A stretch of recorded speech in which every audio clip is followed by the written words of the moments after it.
옛날 옛적, 호랑이가 담배 피우던 시절보다 더 오래된 조선의 어느 깊은 산골 마을에 쇠를 두드리는 소리가 새벽부터 저녁까지 메아리치는 작은 대장간이 하나 있었습니다. 그곳에는 민준이라는 젊은 사내가 살고 있었습니다. 그는 굵은 팔뚝과 굳은 살이 박인 손을 가졌지만 눈빛만은 날카로운 칼날처럼 깊고 서늘했죠. 민준은 자신이 누구인지, 어디서 왔는지 전혀 기억하지 못했습니다. 그의 기억은 텅 빈 백지장과 같았고 오직 망치질 소리만이 그의 존재를 증명하는 듯 했습니다. 민준아, 오늘은 작은 장도 하나를 만들어 보거라. 내 솜씨가 얼마나 늘었는지 한번 봐야겠다. 대장간 주인인 박영감의 말에 민준은 묵묵히 고개를 끄덕이며 뜨겁게 달궈진 쇠를 집어 들었습니다. 망치를 쥐는 순간 이상한 일이 벌어졌습니다. 그의 손이 기억을 가진 듯 저절로 움직이기 시작한 것입니다. 정해진 춤사위처럼 그의 망치질은 리듬을 탔고 쇠를 두드리고 불에 달구어 물에 담그는 모든 동작이 물 흐르듯 자연스러웠습니다. 허, 내 이놈.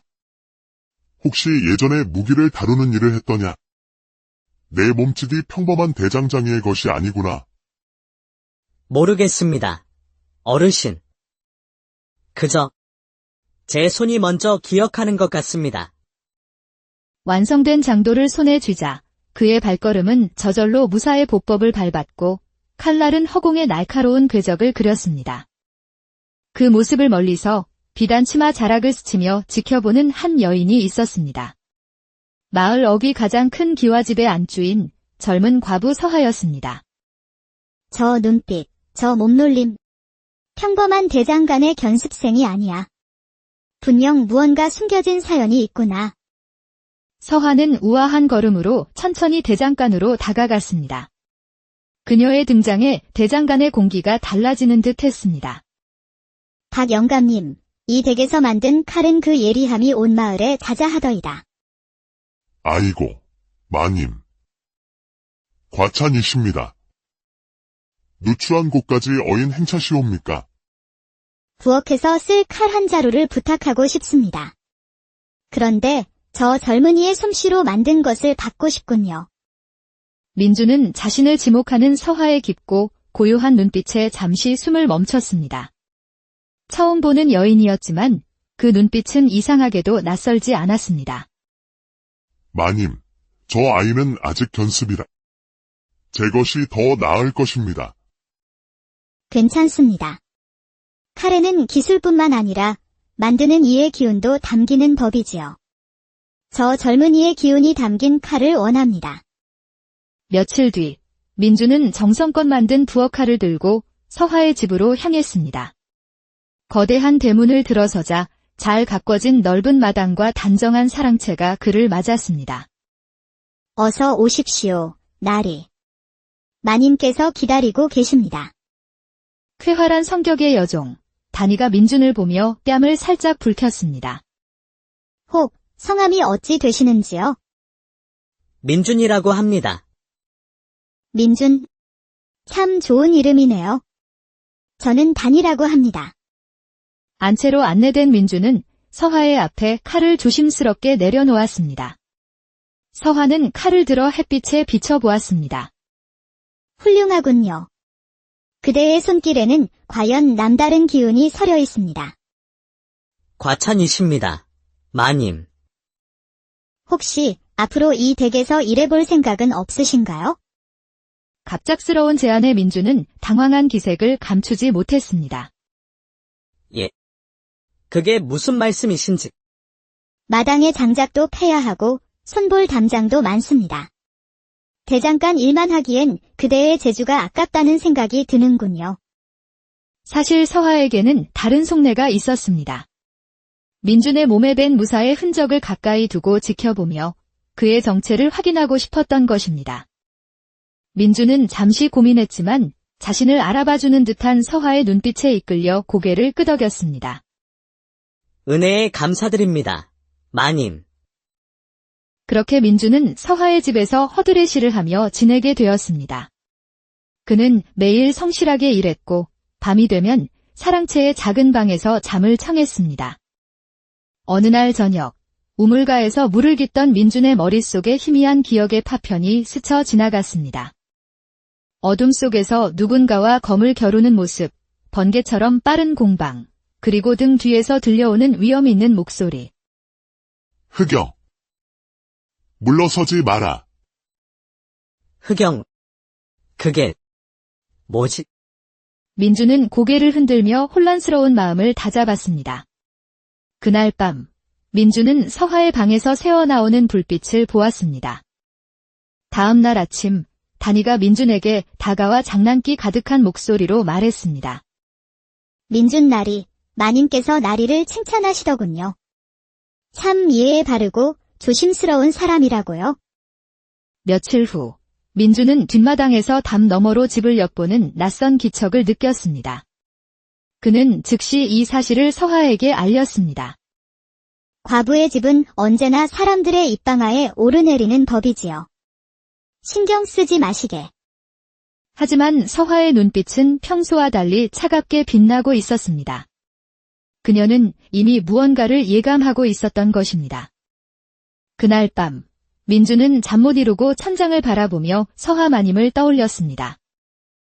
어째서 나를 이 집에 들이신 걸까? 하지만 이상하게도 마음이 편안해. 이 집에 있으면 안전하다는 느낌이 들어. 같은 시각, 서하는 자신의 방에서 오래된 서신 한 장을 꺼내 촛불에 태우고 있었습니다. 종이에는 흑영을 찾아라는 글자가 선명했습니다. 드디어 찾았구나. 봄이 깊어지고 집안의 분위기는 평화로웠지만 민준과 서하 사이에는 말 없는 긴장감과 끌림이 공존했습니다. 그러던 어느 늦은 밤, 민준은 또다시 서하의 방에서 새어나오는 불빛을 보고 망설임 없이 안채로 향했습니다. 누구신가? 소인 민준입니다. 마님, 불이 켜져 있기에 혹 무슨 일이신가 염려되어 왔습니다. 잠시 후 문이 살짝 열리고 야른 적삼 차림의 서하가 모습을 드러냈습니다. 달빛 아래 그녀의 얼굴은 한 폭의 그림처럼 아름다웠습니다. 염려해주니 고맙소. 그저 잠이 오지 않아 책을 읽고 있었을 뿐. 혹 시간이 있다면 잠시 마루에 앉아 이야기라도 나누지 않겠소?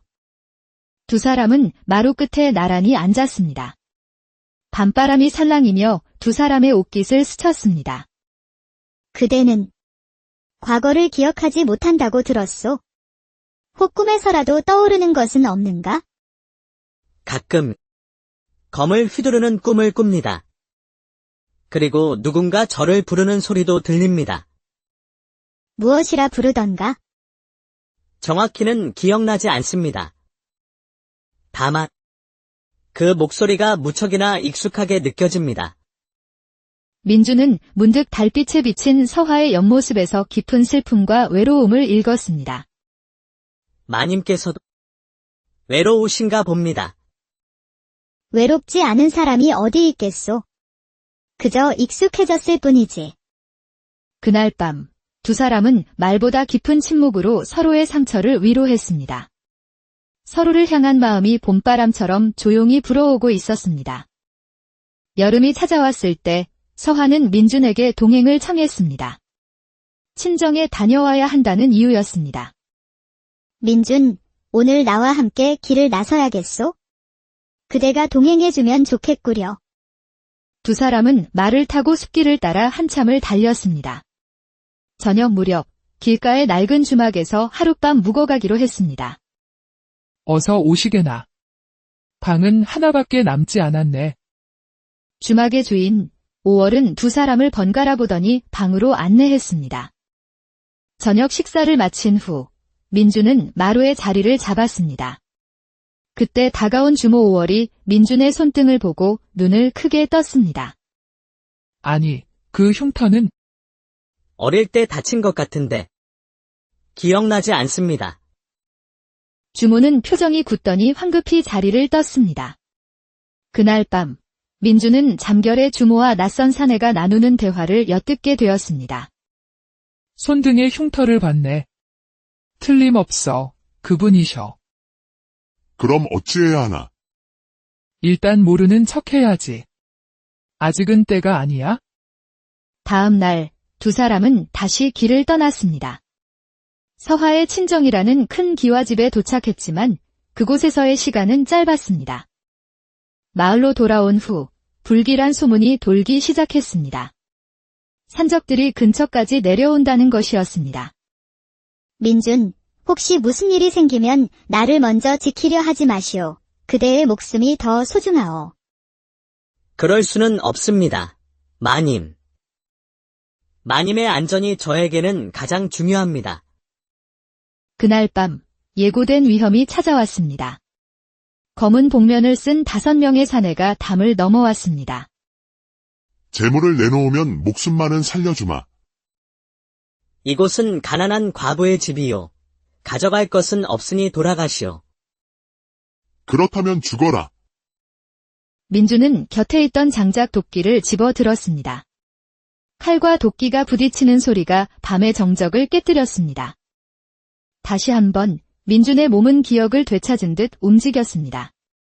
그의 도끼질은 단순한 공격이 아니라 숙련된 무사의 검무와 같았습니다. 그런데 이상했습니다. 적들의 움직임은 평범한 산적이 아니라 잘 훈련된 암살자들의 정해진 초식처럼 보였습니다. 청룡 삼식, 청룡 삼식. 그 암호를 듣는 순간 민준의 몸은 그 공격을 막아낼 방법을 이미 알고 있었습니다. 저절로 몸을 비틀어 공격을 피하고 빈틈을 파고들어 반격했습니다. 네가 흑영이었구나. 흑영. 그게 무슨 소리여? 그때 서하와 단이가 뛰쳐나왔습니다. 서하는 침착하게 관아에 신고하라 명했고 민준을 바라보았습니다. 마님, 이들은 평범한 산적이 아닙니다. 나도 알고 있소. 지금은 말할 수 없지만 그대가 위험에 처했다는 것만은 확실하오. 그날 밤 모든 진실이 밝혀질 시간이 왔습니다. 서하는 민준을 자신의 방으로 불렀습니다. 그대에게 보여줄 것이 있소. 그대의 과거와 관련된 것이지. 서하는 작은 상자에서 흑영이라 새겨진 낡은 패찰 하나를 꺼냈습니다. 그대의 이름이요. 정확히는 그대의 호칭이지. 그대의 진짜 이름은 이선, 영모 누명을 쓰고 몰살당한 이태신 장군의 막내 아들이요. 제가 장군의 아들이라니요. 그럴 리가 없습니다. 그대는 가문을 지키던 비밀 호위무사 흑영이었소. 영모 사건이 일어난 그 밤 머리에 큰 부상을 입고 모든 기억을 잃었지. 모든 것을 알게 된 민준, 아니 이선의 눈에서 뜨거운 눈물이 흘러내렸습니다.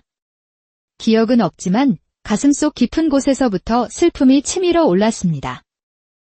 그렇다면 마님은 이 모든 것을 어찌하십니까? 나는 영모를 꾸민 좌의정 최대감의 양녀였소. 그의 명을 받고 그대를 감시하기 위해 이곳에 왔지. 이선은 충격에 휩싸였지만 서하는 말을 이었습니다.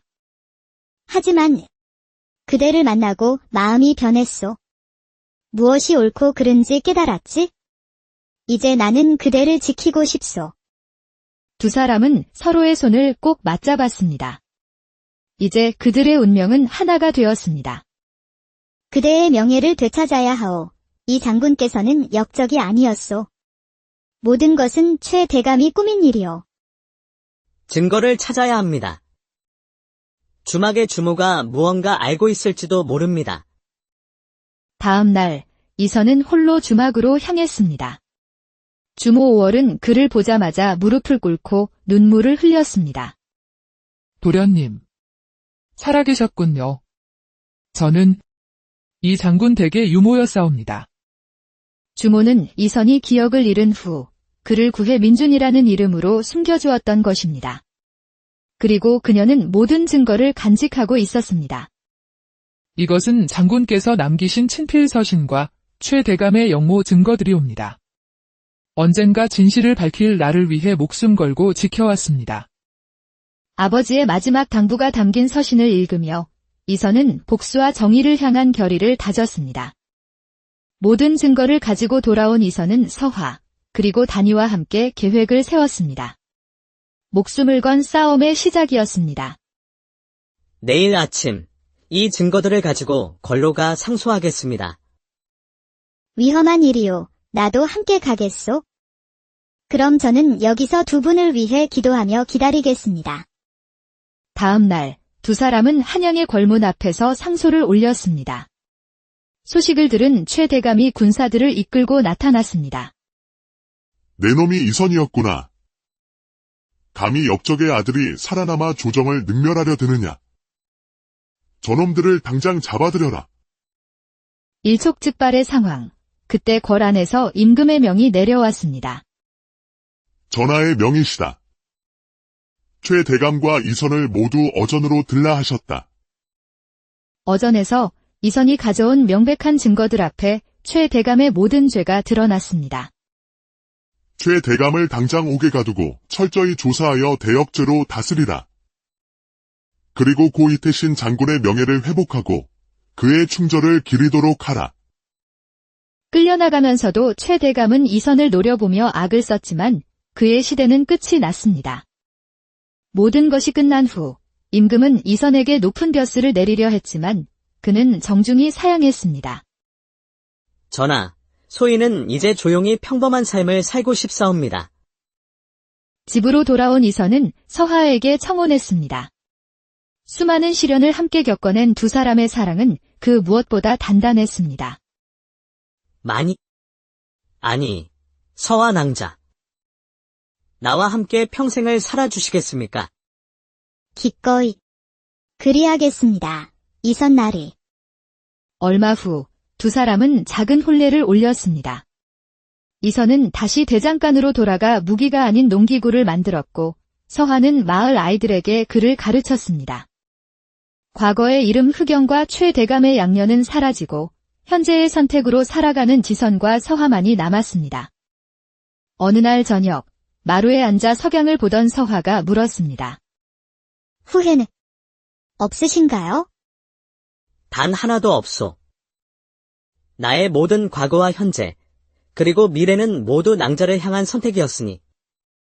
두 사람은 서로를 바라보며 미소 지었습니다. 기억을 잃었던 대장장이는 진정한 자신을 찾았고 그를 지키려던 여인은 자신의 운명을 개척했습니다. 그들의 이야기는 그렇게 평화로운 마을의 망치 소리와 함께 오래오래 이어졌습니다. 옛날 옛적 호랑이가 담배 피우던 시절보다 더 오래된 조선의 어느 깊은 산골 마을에 쇠를 두드리는 소리가 새벽부터 저녁까지 메아리치는 작은 대장간이 하나 있었습니다. 그곳에는 민준이라는 젊은 사내가 살고 있었습니다. 그는 굵은 팔뚝과 굳은 살이 박인 손을 가졌지만 눈빛만은 날카로운 칼날처럼 깊고 서늘했죠. 민준은 자신이 누구인지 어디서 왔는지 전혀 기억하지 못했습니다. 그의 기억은 텅 빈 백지장과 같았고 오직 망치질 소리만이 그의 존재를 증명하는 듯 했습니다. 민준아, 오늘은 작은 장도 하나를 만들어 보거라. 내 솜씨가 얼마나 늘었는지 한번 봐야겠다. 대장간 주인인 박영감의 말에 민주는 묵묵히 고개를 끄덕이며 뜨겁게 달궈진 쇠를 집어 들었습니다. 망치를 쥐는 순간 이상한 일이 벌어졌습니다. 그의 손이 기억을 가진 듯 저절로 움직이기 시작한 것입니다. 정해진 춤사위처럼 그의 망치질은 리듬을 탔고 쇠를 두드리고 불에 달구어 물에 담그는 모든 동작이 물 흐르듯 자연스러웠습니다. 허, 내 이놈. 혹시 예전에 무기를 다루는 일을 했더냐? 내 몸짓이 평범한 대장장이의 것이 아니구나. 모르겠습니다. 어르신. 그저 제 손이 먼저 기억하는 것 같습니다. 완성된 장도를 손에 쥐자 그의 발걸음은 저절로 무사의 보법을 밟았고 칼날은 허공에 날카로운 궤적을 그렸습니다. 그 모습을 멀리서 비단 치마 자락을 스치며 지켜보는 한 여인이 있었습니다. 마을 어귀 가장 큰 기와집의 안주인 젊은 과부 서하였습니다. 저 눈빛, 저 몸놀림. 평범한 대장간의 견습생이 아니야. 분명 무언가 숨겨진 사연이 있구나. 서하는 우아한 걸음으로 천천히 대장간으로 다가갔습니다. 그녀의 등장에 대장간의 공기가 달라지는 듯 했습니다. 박 영감님, 이 댁에서 만든 칼은 그 예리함이 온 마을에 자자하더이다. 아이고, 마님. 과찬이십니다. 누추한 곳까지 어인 행차시옵니까? 부엌에서 쓸 칼 한 자루를 부탁하고 싶습니다. 그런데 저 젊은이의 솜씨로 만든 것을 받고 싶군요. 민주는 자신을 지목하는 서화의 깊고 고요한 눈빛에 잠시 숨을 멈췄습니다. 처음 보는 여인이었지만 그 눈빛은 이상하게도 낯설지 않았습니다. 마님, 저 아이는 아직 견습이라. 제 것이 더 나을 것입니다. 괜찮습니다. 칼에는 기술뿐만 아니라 만드는 이의 기운도 담기는 법이지요. 저 젊은이의 기운이 담긴 칼을 원합니다. 며칠 뒤 민주는 정성껏 만든 부엌칼을 들고 서화의 집으로 향했습니다.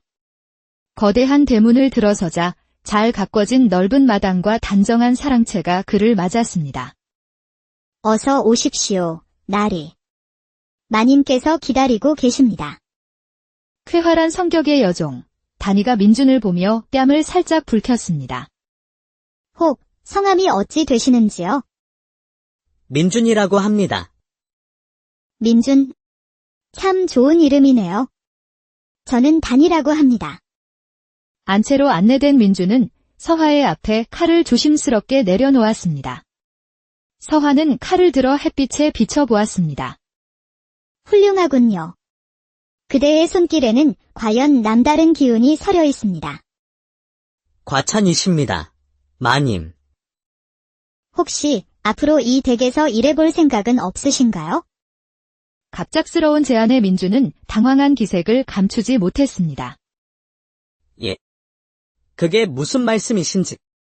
마당의 장작도 패야 하고 손볼 담장도 많습니다. 대장간 일만 하기엔 그대의 재주가 아깝다는 생각이 드는군요. 사실 서화에게는 다른 속내가 있었습니다. 민준의 몸에 밴 무사의 흔적을 가까이 두고 지켜보며 그의 정체를 확인하고 싶었던 것입니다. 민준은 잠시 고민했지만 자신을 알아봐주는 듯한 서화의 눈빛에 이끌려 고개를 끄덕였습니다. 은혜에 감사드립니다. 마님. 그렇게 민준은 서화의 집에서 허드레시를 하며 지내게 되었습니다. 그는 매일 성실하게 일했고 밤이 되면 사랑채의 작은 방에서 잠을 청했습니다. 어느 날 저녁, 우물가에서 물을 깃던 민준의 머릿속에 희미한 기억의 파편이 스쳐 지나갔습니다. 어둠 속에서 누군가와 검을 겨루는 모습, 번개처럼 빠른 공방, 그리고 등 뒤에서 들려오는 위험 있는 목소리. 흑영. 물러서지 마라. 흑영. 그게 뭐지? 민주는 고개를 흔들며 혼란스러운 마음을 다잡았습니다.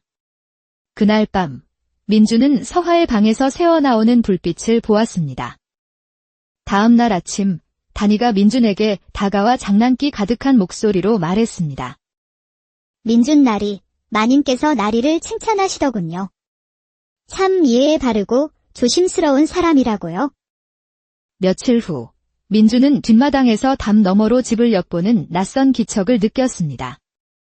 그는 즉시 이 사실을 서화에게 알렸습니다. 과부의 집은 언제나 사람들의 입방아에 오르내리는 법이지요. 신경 쓰지 마시게. 하지만 서화의 눈빛은 평소와 달리 차갑게 빛나고 있었습니다. 그녀는 이미 무언가를 예감하고 있었던 것입니다. 그날 밤, 민주는 잠 못 이루고 천장을 바라보며 서화 마님을 떠올렸습니다. 어째서 나를 이 집에 들이신 걸까? 하지만 이상하게도 마음이 편안해. 이 집에 있으면 안전하다는 느낌이 들어. 같은 시각, 서화는 자신의 방에서 오래된 서신 한 장을 꺼내 촛불에 태우고 있었습니다. 종이에는 흑영을 찾아라는 글자가 선명했습니다. 드디어 찾았구나. 봄이 깊어지고 집안의 분위기는 평화로웠지만 민준과 서화 사이에는 말없는 긴장감과 끌림이 공존했습니다. 그러던 어느 늦은 밤, 민준은 또다시 서화의 방에서 새어나오는 불빛을 보고 망설임 없이 안채로 향했습니다. 누구신가? 소인 민준입니다. 마님, 불이 켜져 있기에 혹 무슨 일이신가 염려되어 왔습니다. 잠시 후 문이 살짝 열리고 야은 적삼 차림의 서화가 모습을 드러냈습니다. 달빛 아래 그녀의 얼굴은 한 폭의 그림처럼 아름다웠습니다. 염려해주니 고맙소. 그저 잠이 오지 않아 책을 읽고 있었을 뿐. 혹 시간이 있다면 잠시 마루에 앉아 이야기라도 나누지 않겠소? 두 사람은 마루 끝에 나란히 앉았습니다. 밤바람이 살랑이며 두 사람의 옷깃을 스쳤습니다. 그대는 과거를 기억하지 못한다고 들었소. 혹 꿈에서라도 떠오르는 것은 없는가? 가끔 검을 휘두르는 꿈을 꿉니다. 그리고 누군가 저를 부르는 소리도 들립니다. 무엇이라 부르던가? 정확히는 기억나지 않습니다. 다만 그 목소리가 무척이나 익숙하게 느껴집니다. 민주는 문득 달빛에 비친 서화의 옆모습에서 깊은 슬픔과 외로움을 읽었습니다. 마님께서도 외로우신가 봅니다. 외롭지 않은 사람이 어디 있겠소? 그저 익숙해졌을 뿐이지. 그날 밤 두 사람은 말보다 깊은 침묵으로 서로의 상처를 위로했습니다. 서로를 향한 마음이 봄바람처럼 조용히 불어오고 있었습니다. 여름이 찾아왔을 때 서화는 민준에게 동행을 청했습니다. 친정에 다녀와야 한다는 이유였습니다. 민준, 오늘 나와 함께 길을 나서야겠소? 그대가 동행해주면 좋겠구려. 두 사람은 말을 타고 숲길을 따라 한참을 달렸습니다. 저녁 무렵 길가의 낡은 주막에서 하룻밤 묵어가기로 했습니다. 어서 오시게나. 방은 하나밖에 남지 않았네. 주막의 주인 5월은 두 사람을 번갈아 보더니 방으로 안내했습니다. 저녁 식사를 마친 후 민준은 마루에 자리를 잡았습니다. 그때 다가온 주모 5월이 민준의 손등을 보고 눈을 크게 떴습니다.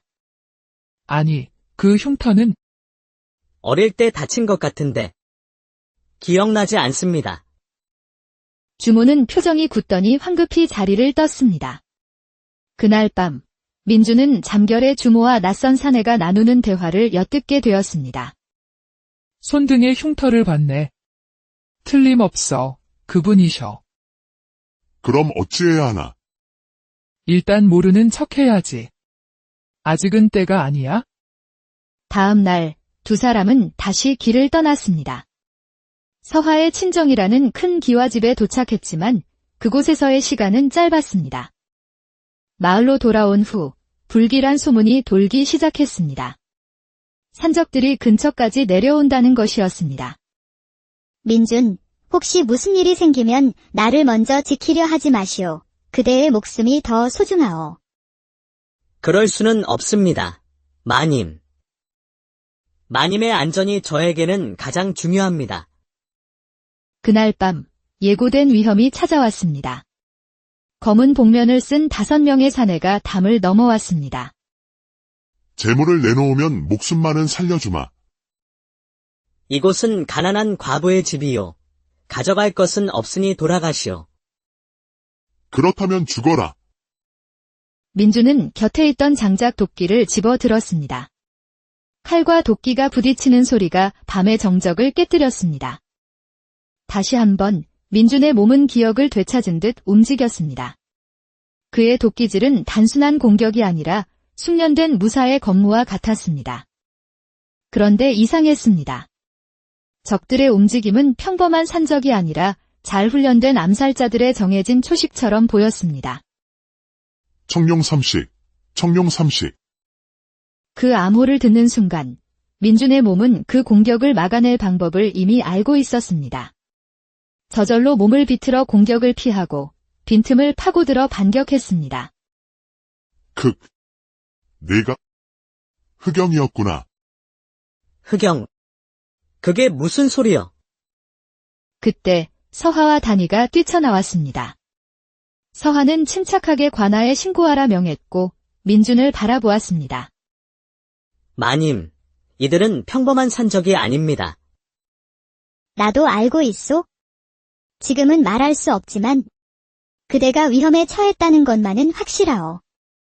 그날 밤 모든 진실이 밝혀질 시간이 왔습니다. 서화는 민준을 자신의 방으로 불렀습니다. 그대에게 보여줄 것이 있소. 그대의 과거와 관련된 것이지. 서화는 작은 상자에서 흑영이라 새겨진 낡은 패찰 하나를 꺼냈습니다. 그대의 이름이요. 정확히는 그대의 호칭이지. 그대의 진짜 이름은 이선, 영모 누명을 쓰고 몰살당한 이태신 장군의 막내 아들이요. 제가 장군의 아들이라니요. 그럴 리가 없습니다.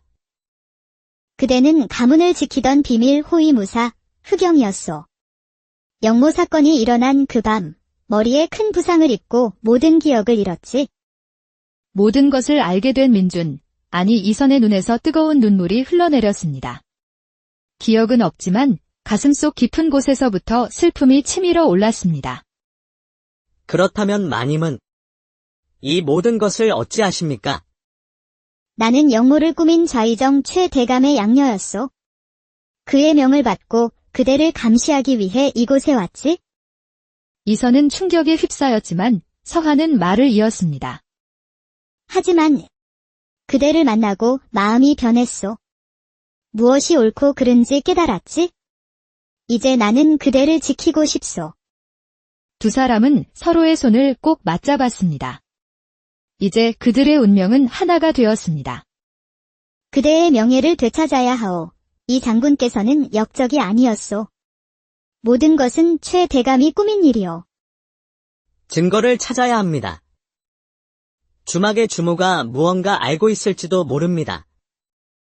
다음 날 이선은 홀로 주막으로 향했습니다. 주모 5월은 그를 보자마자 무릎을 꿇고 눈물을 흘렸습니다. 도련님, 살아계셨군요. 저는 이 장군 댁의 유모였사옵니다. 주모는 이선이 기억을 잃은 후 그를 구해 민준이라는 이름으로 숨겨주었던 것입니다. 그리고 그녀는 모든 증거를 간직하고 있었습니다. 이것은 장군께서 남기신 친필 서신과 최 대감의 영모 증거들이옵니다. 언젠가 진실을 밝힐 나를 위해 목숨 걸고 지켜왔습니다. 아버지의 마지막 당부가 담긴 서신을 읽으며 이선은 복수와 정의를 향한 결의를 다졌습니다. 모든 증거를 가지고 돌아온 이선은 서화, 그리고 단이와 함께 계획을 세웠습니다. 목숨을 건 싸움의 시작이었습니다. 내일 아침 이 증거들을 가지고 걸로가 상소하겠습니다. 위험한 일이오. 나도 함께 가겠소. 그럼 저는 여기서 두 분을 위해 기도하며 기다리겠습니다. 다음 날 두 사람은 한양의 궐문 앞에서 상소를 올렸습니다. 소식을 들은 최 대감이 군사들을 이끌고 나타났습니다. 내 놈이 이선이었구나. 감히 역적의 아들이 살아남아 조정을 능멸하려 드느냐. 저놈들을 당장 잡아들여라. 일촉즉발의 상황. 그때 궐 안에서 임금의 명이 내려왔습니다. 전하의 명이시다. 최 대감과 이선을 모두 어전으로 들라 하셨다. 어전에서 이선이 가져온 명백한 증거들 앞에 최 대감의 모든 죄가 드러났습니다. 최 대감을 당장 옥에 가두고 철저히 조사하여 대역죄로 다스리라. 그리고 고 이태신 장군의 명예를 회복하고 그의 충절을 기리도록 하라.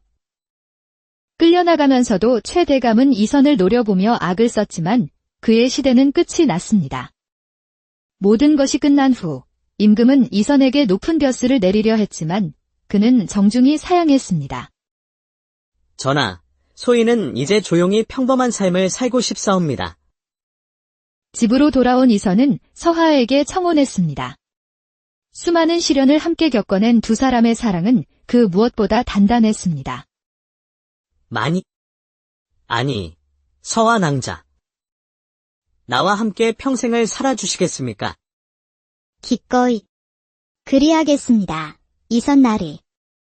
얼마 후 두 사람은 작은 혼례를 올렸습니다. 이선은 다시 대장간으로 돌아가 무기가 아닌 농기구를 만들었고 서화는 마을 아이들에게 그를 가르쳤습니다. 과거의 이름 흑영과 최 대감의 양녀는 사라지고 현재의 선택으로 살아가는 지선과 서화만이 남았습니다. 어느 날 저녁 마루에 앉아 석양을 보던 서화가 물었습니다. 후회는 없으신가요? 단 하나도 없소. 나의 모든 과거와 현재, 그리고 미래는 모두 낭자를 향한 선택이었으니. 두 사람은 서로를 바라보며 미소 지었습니다. 기억을 잃었던 대장장이는 진정한 자신을 찾았고, 그를 지키려던 여인은 자신의 운명을 개척했습니다. 그들의 이야기는 그렇게 평화로운 마을의 망치 소리와 함께 오래오래 이어졌습니다.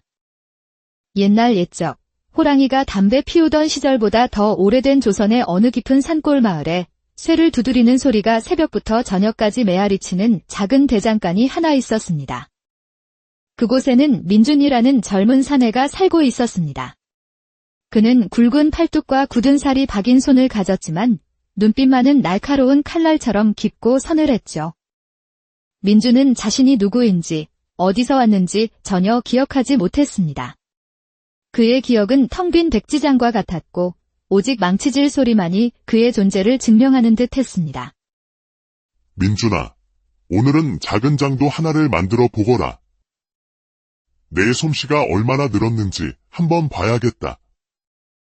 대장간 주인인 박영감의 말에 민준은 묵묵히 고개를 끄덕이며 뜨겁게 달궈진 쇠를 집어 들었습니다. 망치를 쥐는 순간 이상한 일이 벌어졌습니다.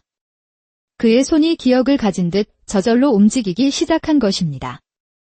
정해진 춤사위처럼 그의 망치질은 리듬을 탔고 쇠를 두드리고 불에 달구어 물에 담그는 모든 동작이 물 흐르듯 자연스러웠습니다. 허, 내 이놈. 혹시 예전에 무기를 다루는 일을 했더냐? 내 몸짓이 평범한 대장장이의 것이 아니구나. 모르겠습니다. 어르신. 그저 제 손이 먼저 기억하는 것 같습니다. 완성된 장도를 손에 쥐자 그의 발걸음은 저절로 무사의 보법을 밟았고 칼날은 허공에 날카로운 궤적을 그렸습니다. 그 모습을 멀리서 비단 치마 자락을 스치며 지켜보는 한 여인이 있었습니다. 마을 어귀 가장 큰 기와집의 안주인 젊은 과부 서하였습니다. 저 눈빛, 저 몸놀림. 평범한 대장간의 견습생이 아니야. 분명 무언가 숨겨진 사연이 있구나. 서하는 우아한 걸음으로 천천히 대장간으로 다가갔습니다. 그녀의 등장에 대장간의 공기가 달라지는 듯 했습니다. 박 영감님, 이 댁에서 만든 칼은 그 예리함이 온 마을에 자자하더이다. 아이고, 마님. 과찬이십니다.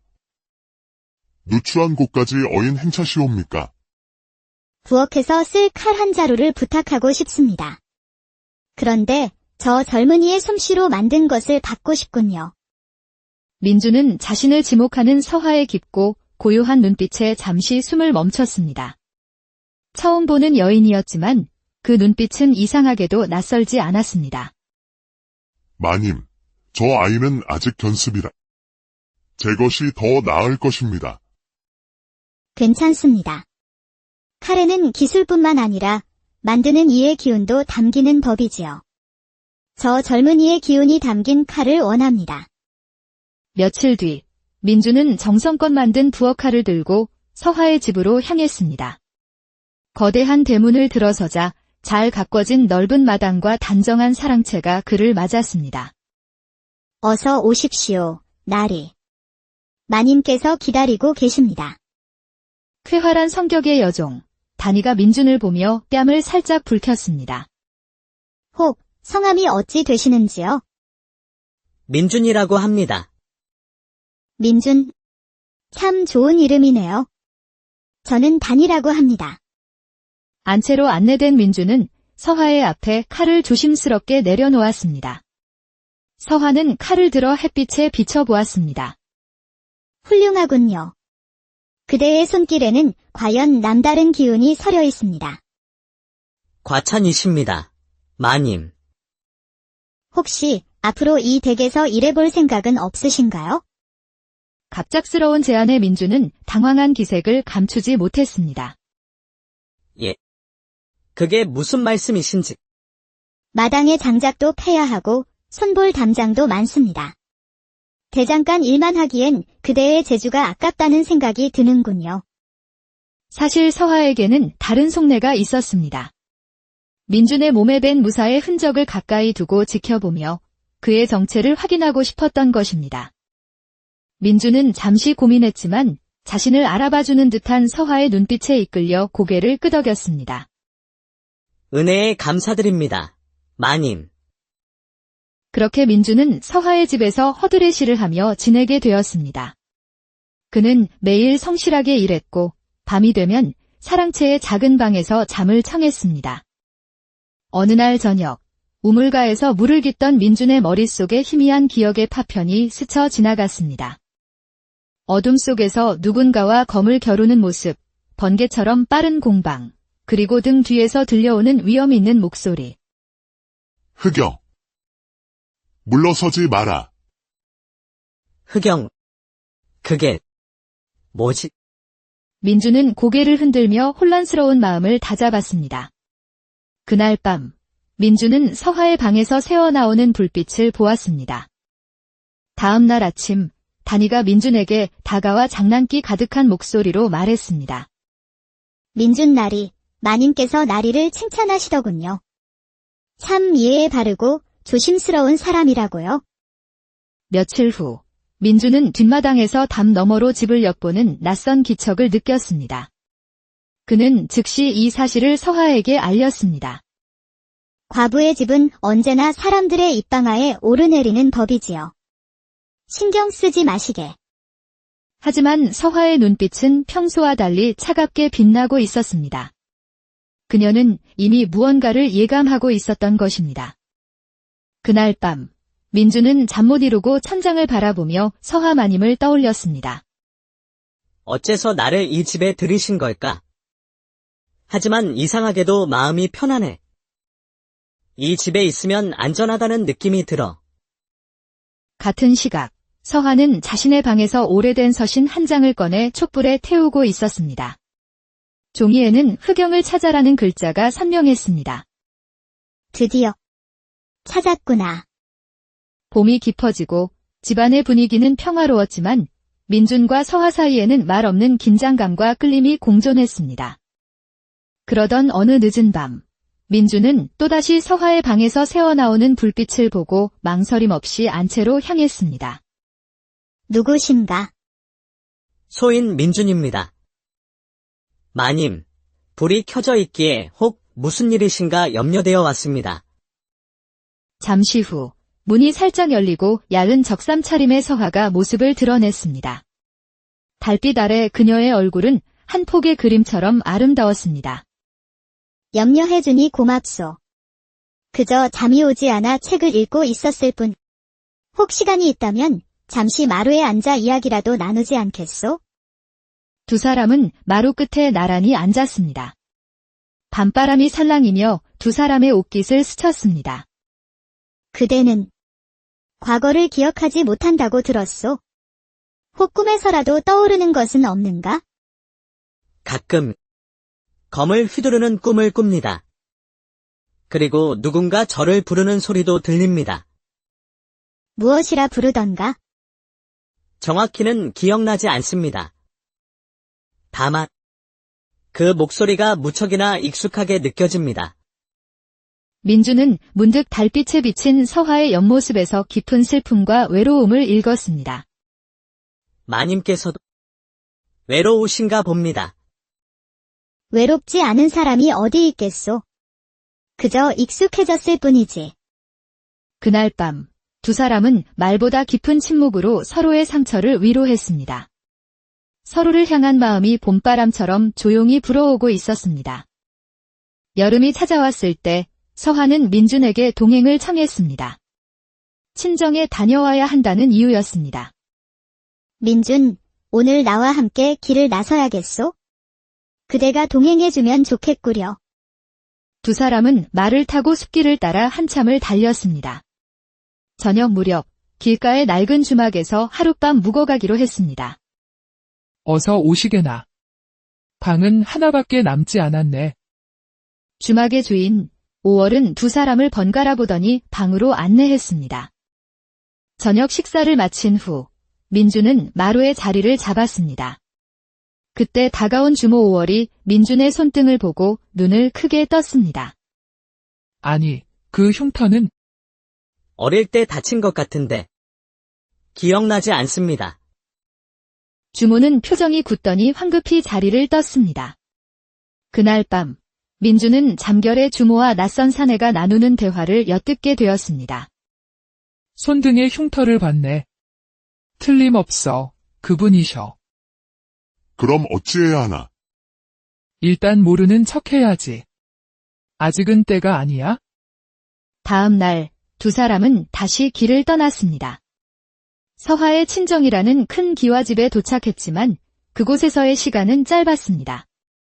마을로 돌아온 후 불길한 소문이 돌기 시작했습니다. 산적들이 근처까지 내려온다는 것이었습니다. 민준, 혹시 무슨 일이 생기면 나를 먼저 지키려 하지 마시오. 그대의 목숨이 더 소중하오. 그럴 수는 없습니다. 마님. 마님의 안전이 저에게는 가장 중요합니다. 그날 밤 예고된 위험이 찾아왔습니다. 검은 복면을 쓴 5명의 사내가 담을 넘어왔습니다.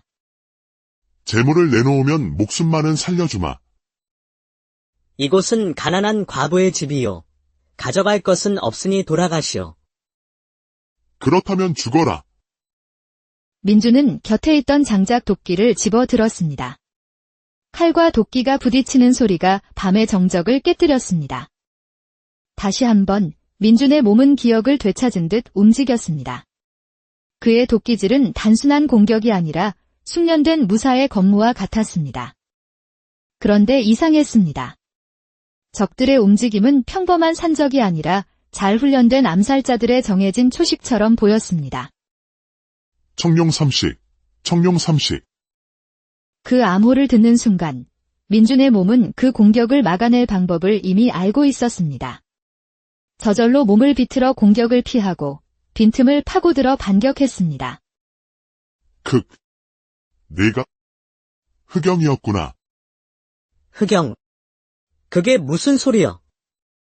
그때 서하와 단이가 뛰쳐나왔습니다. 서하는 침착하게 관아에 신고하라 명했고 민준을 바라보았습니다. 마님, 이들은 평범한 산적이 아닙니다. 나도 알고 있소. 지금은 말할 수 없지만 그대가 위험에 처했다는 것만은 확실하오. 그날 밤 모든 진실이 밝혀질 시간이 왔습니다. 서하는 민준을 자신의 방으로 불렀습니다. 그대에게 보여줄 것이 있소. 그대의 과거와 관련된 것이지. 서하는 작은 상자에서 흑영이라 새겨진 낡은 패찰 하나를 꺼냈습니다. 그대의 이름이요. 정확히는 그대의 호칭이지. 그대의 진짜 이름은 이선, 영모 누명을 쓰고 몰살당한 이태신 장군의 막내 아들이요. 제가 장군의 아들이라니요. 그럴 리가 없습니다.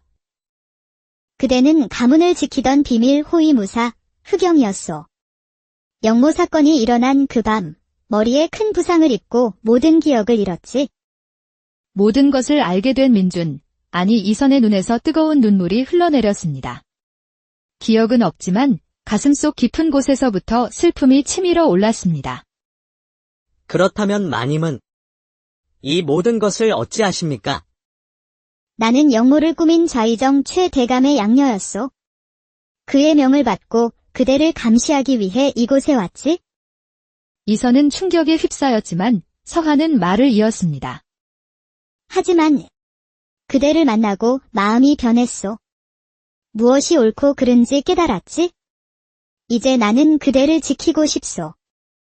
두 사람은 서로의 손을 꼭 맞잡았습니다.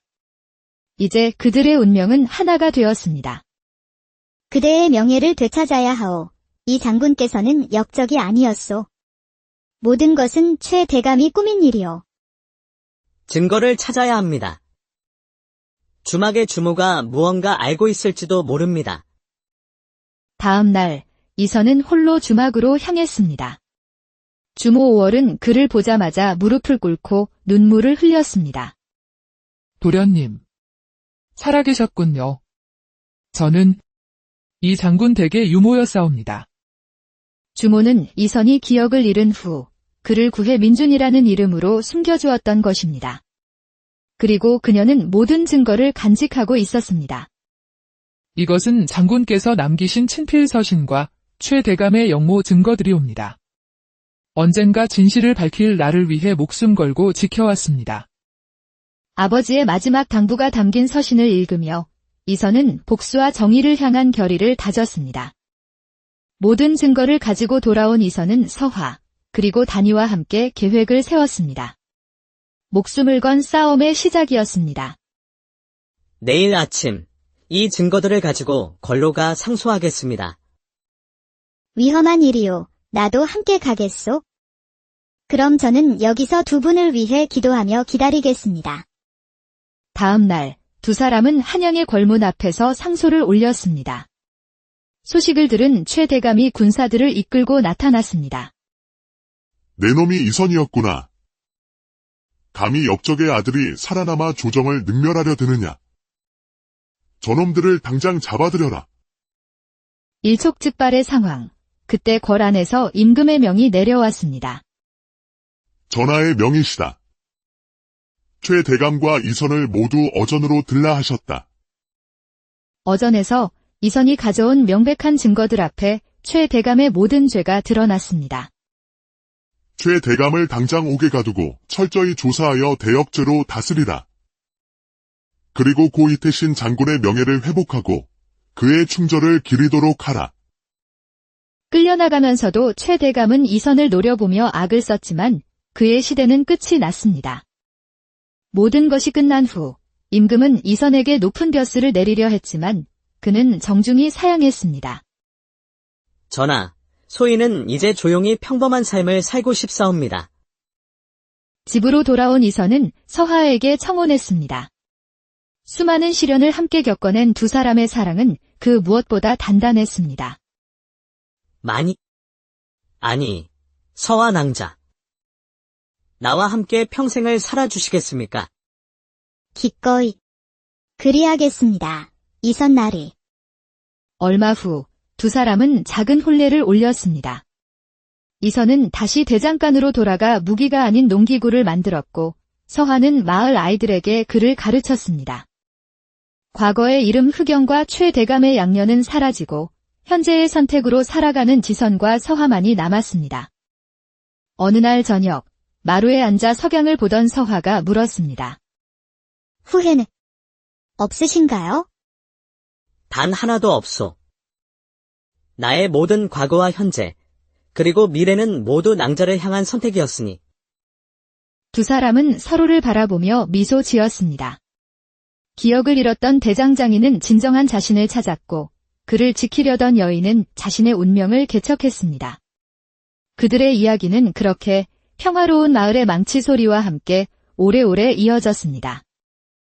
옛날 옛적 호랑이가 담배 피우던 시절보다 더 오래된 조선의 어느 깊은 산골 마을에 쇠를 두드리는 소리가 새벽부터 저녁까지 메아리치는 작은 대장간이 하나 있었습니다.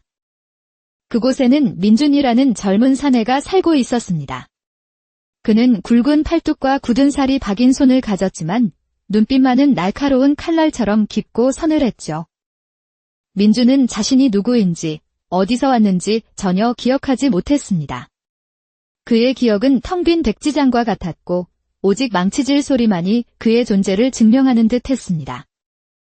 민준아, 오늘은 작은 장도 하나를 만들어 보거라. 내 솜씨가 얼마나 늘었는지 한번 봐야겠다. 대장간 주인인 박영감의 말에 민준은 묵묵히 고개를 끄덕이며 뜨겁게 달궈진 쇠를 집어 들었습니다. 망치를 쥐는 순간 이상한 일이 벌어졌습니다. 그의 손이 기억을 가진 듯 저절로 움직이기 시작한 것입니다. 정해진 춤사위처럼 그의 망치질은 리듬을 탔고 쇠를 두드리고 불에 달구어 물에 담그는 모든 동작이 물 흐르듯 자연스러웠습니다. 허, 내 이놈. 혹시 예전에 무기를 다루는 일을 했더냐? 내 몸짓이 평범한 대장장이의 것이 아니구나. 모르겠습니다. 어르신. 그저 제 손이 먼저 기억하는 것 같습니다. 완성된 장도를 손에 쥐자 그의 발걸음은 저절로 무사의 보법을 밟았고 칼날은 허공에 날카로운 궤적을 그렸습니다. 그 모습을 멀리서 비단 치마 자락을 스치며 지켜보는 한 여인이 있었습니다. 마을 어귀 가장 큰 기와집의 안주인 젊은 과부 서하였습니다. 저 눈빛, 저 몸놀림. 평범한 대장간의 견습생이 아니야. 분명 무언가 숨겨진 사연이 있구나. 서하는 우아한 걸음으로 천천히 대장간으로 다가갔습니다. 그녀의 등장에 대장간의 공기가 달라지는 듯 했습니다. 박 영감님, 이 댁에서 만든 칼은 그 예리함이 온 마을에 자자하더이다. 아이고, 마님. 과찬이십니다. 누추한 곳까지 어인 행차시옵니까? 부엌에서 쓸 칼 한 자루를 부탁하고 싶습니다. 그런데 저 젊은이의 솜씨로 만든 것을 받고 싶군요. 민주는 자신을 지목하는 서하의 깊고 고요한 눈빛에 잠시 숨을 멈췄습니다. 처음 보는 여인이었지만 그 눈빛은 이상하게도 낯설지 않았습니다. 마님, 저 아이는 아직 견습이라. 제 것이 더 나을 것입니다. 괜찮습니다. 칼에는 기술뿐만 아니라 만드는 이의 기운도 담기는 법이지요. 저 젊은이의 기운이 담긴 칼을 원합니다. 며칠 뒤 민주는 정성껏 만든 부엌칼을 들고 서하의 집으로 향했습니다. 거대한 대문을 들어서자 잘 가꿔진 넓은 마당과 단정한 사랑채가 그를 맞았습니다. 어서 오십시오, 나리. 마님께서 기다리고 계십니다. 쾌활한 성격의 여종, 다니가 민준을 보며 뺨을 살짝 붉혔습니다. 혹, 성함이 어찌 되시는지요? 민준이라고 합니다. 민준. 참 좋은 이름이네요. 저는 단이라고 합니다. 안채로 안내된 민주는 서하의 앞에 칼을 조심스럽게 내려놓았습니다. 서하는 칼을 들어 햇빛에 비춰보았습니다. 훌륭하군요.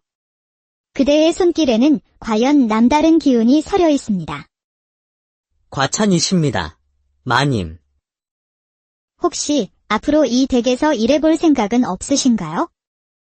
갑작스러운 제안에 민주는 당황한 기색을 감추지 못했습니다. 예. 그게 무슨 말씀이신지. 마당의 장작도 패야 하고 손볼 담장도 많습니다. 대장간 일만 하기엔 그대의 재주가 아깝다는 생각이 드는군요. 사실 서하에게는 다른 속내가 있었습니다. 민준의 몸에 밴 무사의 흔적을 가까이 두고 지켜보며 그의 정체를 확인하고 싶었던 것입니다. 민준은 잠시 고민했지만 자신을 알아봐주는 듯한 서하의 눈빛에 이끌려 고개를 끄덕였습니다. 은혜에 감사드립니다. 마님. 그렇게 민준은 서하의 집에서 허드레시를 하며 지내게 되었습니다. 그는 매일 성실하게 일했고 밤이 되면 사랑채의 작은 방에서 잠을 청했습니다. 어느 날 저녁, 우물가에서 물을 깃던 민준의 머릿속에 희미한 기억의 파편이 스쳐 지나갔습니다. 어둠 속에서 누군가와 검을 겨루는 모습, 번개처럼 빠른 공방, 그리고 등 뒤에서 들려오는 위험 있는 목소리. 흑영. 물러서지 마라. 흑영. 그게 뭐지? 민주는 고개를 흔들며 혼란스러운 마음을 다잡았습니다. 그날 밤, 민주는 서하의 방에서 새어나오는 불빛을 보았습니다. 다음 날 아침, 다니가 민준에게 다가와 장난기 가득한 목소리로 말했습니다. 민준 나리, 마님께서 나리를 칭찬하시더군요. 참 예에 바르고 조심스러운 사람이라고요. 며칠 후, 민주는 뒷마당에서 담 너머로 집을 엿보는 낯선 기척을 느꼈습니다. 그는 즉시 이 사실을 서하에게 알렸습니다. 과부의 집은 언제나 사람들의 입방아에 오르내리는 법이지요. 신경 쓰지 마시게. 하지만 서하의 눈빛은 평소와 달리 차갑게 빛나고 있었습니다. 그녀는 이미 무언가를 예감하고 있었던 것입니다. 그날 밤, 민주는 잠 못 이루고 천장을 바라보며 서하 마님을 떠올렸습니다. 어째서 나를 이 집에 들이신 걸까? 하지만 이상하게도 마음이 편안해. 이 집에 있으면 안전하다는 느낌이 들어. 같은 시각, 서한은 자신의 방에서 오래된 서신 한 장을 꺼내 촛불에 태우고 있었습니다. 종이에는 흑영을 찾아라는 글자가 선명했습니다.